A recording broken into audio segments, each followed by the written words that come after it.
Stephen Collins grew up in Cambridge and received a BA in literature from UMass Boston. After a 20-plus year career in sales, he is back doing what he truly loves, performing and teaching. Recently, he has been teaching seminars on Whitman, Hardy, Shakespeare, Frost, and contemporary poetry at various locations throughout the country. The newest addition to his repertoire, one-man show, Shake Scene, has been met to rave reviews. He also works as a professional licensed tour guide, doing narrated historical tours of Boston. His Whitman performances have taken him all over the country. He now has 6 one-man shows and teaches 5 courses, where his style has been described as a hybrid between lecture and performance. If you cannot understand my argument and declare it's Greek to me, you are quoting Shakespeare. If you claim to be more sinned against than sinning, you are quoting Shakespeare. If you recall your salad days, you are quoting Shakespeare. If you act more in sorrow than in anger, if your wish is father to the thought, if your lost property has vanished into thin air, you are quoting Shakespeare. If you have ever refused to budge an inch or suffered from green-eyed jealousy, if you have played fast and loose, if you've been tongue-tied, a tower of strength, hoodwinked, or in a pickle, if you have ever knitted your brows, made a virtue of necessity, insisted on fair play, slept not one wink, stood on ceremony, danced attendance on your lord and master, had short shrift, cold comfort, or too much of a good thing, if you've seen better days or lived in a fool's paradise, why then, be that as it may, the more fool you, for it is a foregone conclusion that you are, as good luck would have it, quoting Shakespeare. If you think it is early days and clear out bag and baggage, if you think it is high time and that is the long and short of it, if you think the game is up and the truth will out, even if it involves your own flesh and blood, if you lie low to the crack of doom because you suspect foul play, if you have your teeth set on edge at one fell swoop without rhyme or reason, well then, to give the devil his due, if the truth were known, for surely you have a tongue in your head, you are quoting Shakespeare.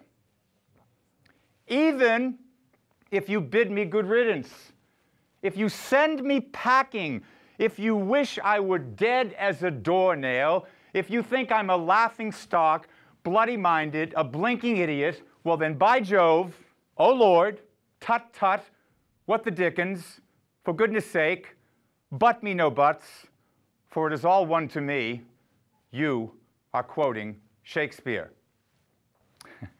In Shakespeare's play Hamlet, at the very beginning of the play, Hamlet is visited by what he believes to be the ghost of his father.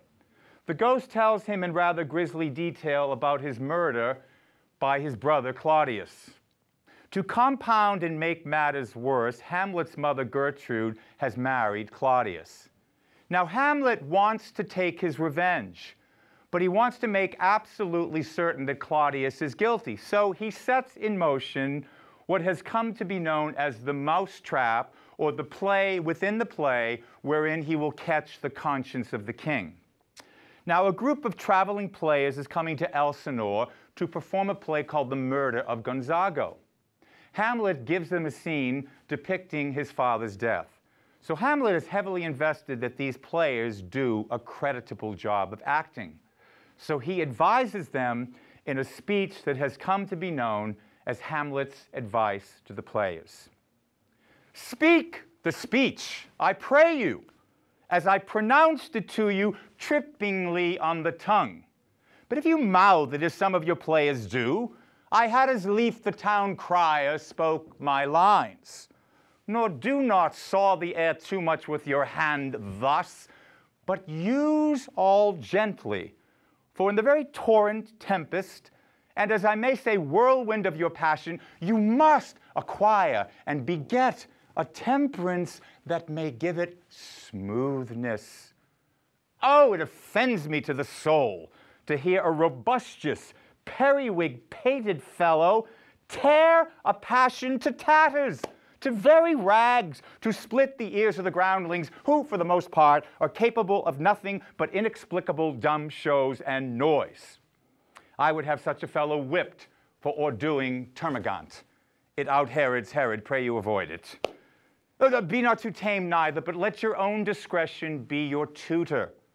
Suit the action to the word to the action, with this special observance, that you o'erstep not the modesty of nature, for anything so or done is from the purpose of playing, whose end both at the first and now was and is to hold as 'twere the mirror up to nature, to show virtue her own feature, scorn her own image, and the very age and body of the time his form and pressure.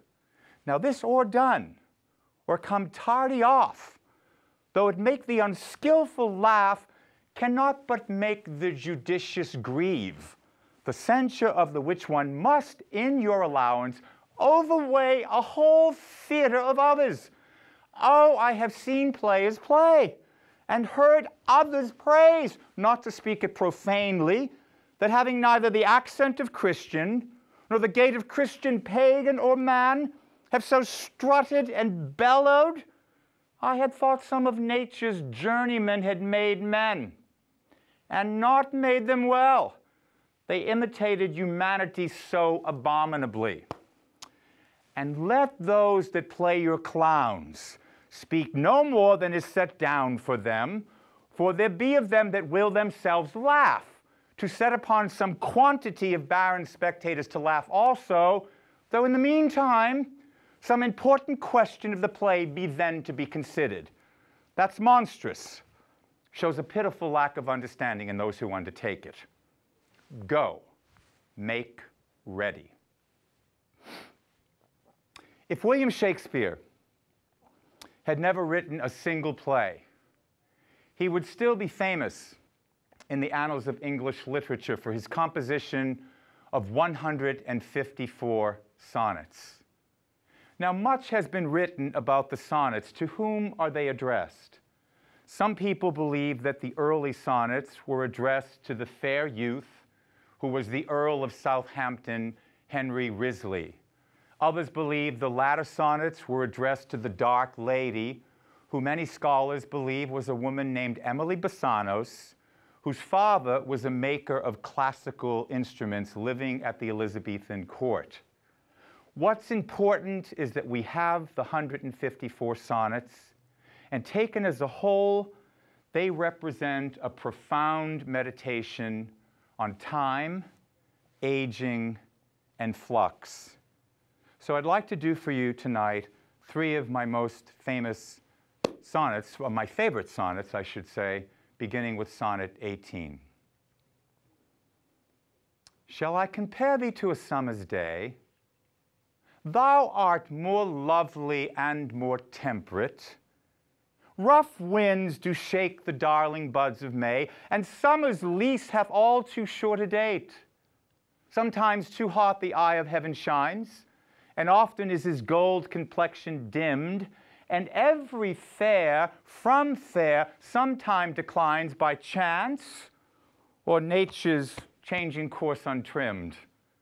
But thy eternal summer shall not fade, nor lose possession of that fair thou owest, nor shall death brag thou wanderest in his shade, when in eternal lines to time thou growest.